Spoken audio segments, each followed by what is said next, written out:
What's up, everybody? Weston here with the Hidden Gibbon, and we have another viewer request video today. This one coming at us from the Wild Potato. And if you want to see me build a deck and do a deck tech around either your favorite card, your favorite commander, some commander that you haven't quite thought about yet, let me know in the comments down below, or we have a Google form you can fill it out on.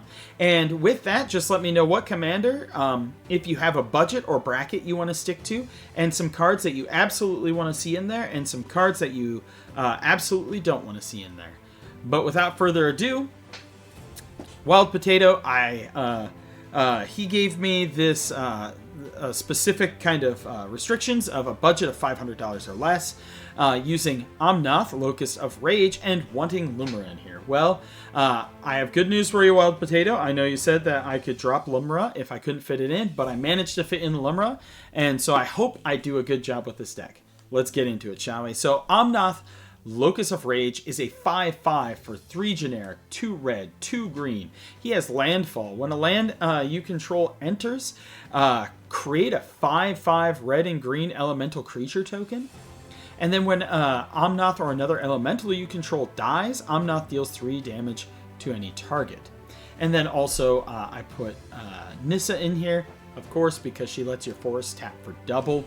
And we're going to have quite a few forests since we are on a budget. For our creatures, we have ourselves Ashaya, Soul of the World. We have, I did not put any Earthbending cards in here, although I could probably put some. I wanted to focus on the Landfall aspect. The Tothmaster Earthbender might fit well in this deck. So we have Ashaya, makes it so all of your creatures are lands with power and toughness, equal to... what they have, but her power and toughness are equal to the number of lands you control. Sorry, I always do these things late at night, and it was just daylight savings time. We have Augur of Autumn. You can look at the top card of your library at any time. You can play lands from the top, and as long as you control 3 or more creatures with different powers, you may cast creature spells from the top of your library. Got Azusa, pretty straightforward there. Craterhoof Behemoth and Famished Worldsire are some big ender cards. This one pumps all your dudes.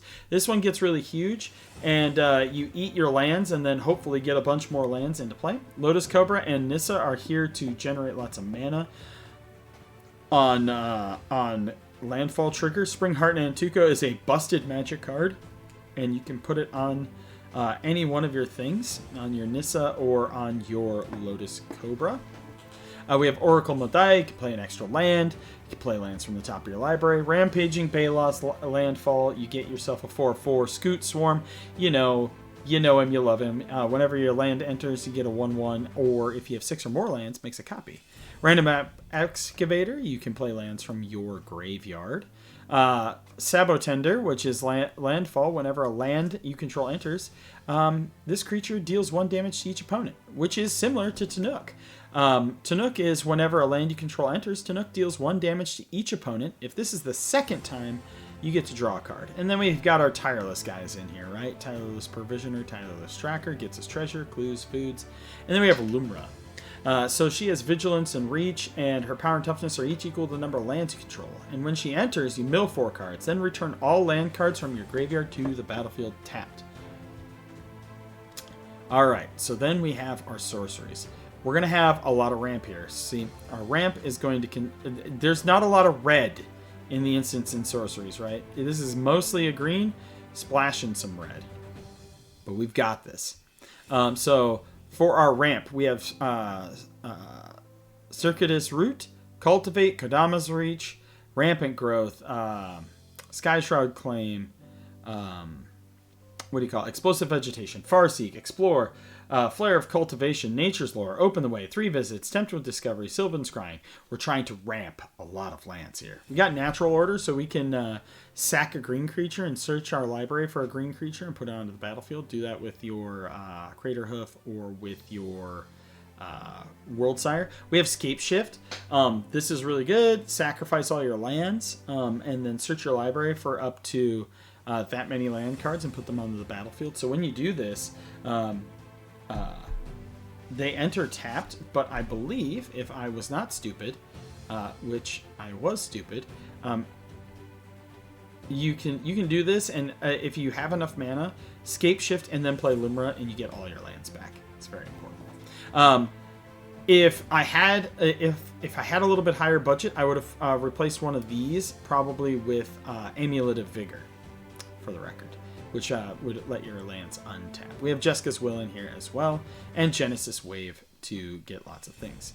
Instance, it's gonna again be a lot of ramp. We have Crop Rotation, Cycle of Renewal, Entish Restoration, Harrow, Roiling Regrowth, and Jahir's Respite. We also have Second Harvest. For each token you control, create a token that's a copy of that. That is because up here we have Awaken the Woods. Create X/1/1 Forest Dryad land creature tokens. And then we have Tamiyo Safekeeping for protection. And Jahir's Respite is also a fog. We have Zurin Orb. You can sack a land to gain 2. We have Altar of Dementia. So, Altar of Dementia, you make all these tokens, right? So, like, say you make a whole bunch of elementals, bugs, right? Baloths. Say your Famished World Sire ends up being like a 50 thing, or not 50, but huge, right? You can sack all of those to Altar of Dimension, mill people out of the game with those tokens. We have Colossal Majesty. It's in here to draw you some cards. Elemental Bond draws you cards. Zendikar's Royal puts 2/2 elementals into play. Grook's Uprising will draw you cards. Parallel Lives is going to create extra tokens.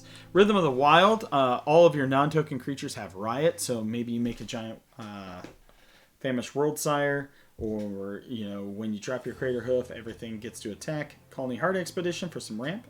And then Warstorm Surge. Whenever a creature enters the battlefield under your control, it deals damage equal to its power to any target. This is going to get sick. For our lands, we have 38. We could probably drop this mountain, these mountains down. In fact, I'm going to do that. I'm going to drop this down since we don't have all that many. I'm going to add 4 forests. There we go. Yeah, that seems a little bit more balanced. So, we have some budget fetch lands, right, in Cinderglade. I dumped most of the budget for this deck into the non-lands. So, Wild Potato, if you've got the lands budget, you can upgrade this deck pretty well. Things I would recommend are a Crucible of Worlds. I would recommend probably putting some kind of like fireball-ish effect that hits everybody in here. I would recommend what do you call it? I'm trying to think here. I said Crucible of Worlds. Oh yes, Amulet of Vigor, those sort of things if you can swing it. And probably the Tiller card from Edge of Eternities that lets your lands come into play untapped. But yeah, let me know what you think. Wild Potato, it was nice being able to do this. I have been blown out by this card plenty of times on Arena. But as always, I am Weston with the Hidden Gibbon, and I hope you all have a wonderful day.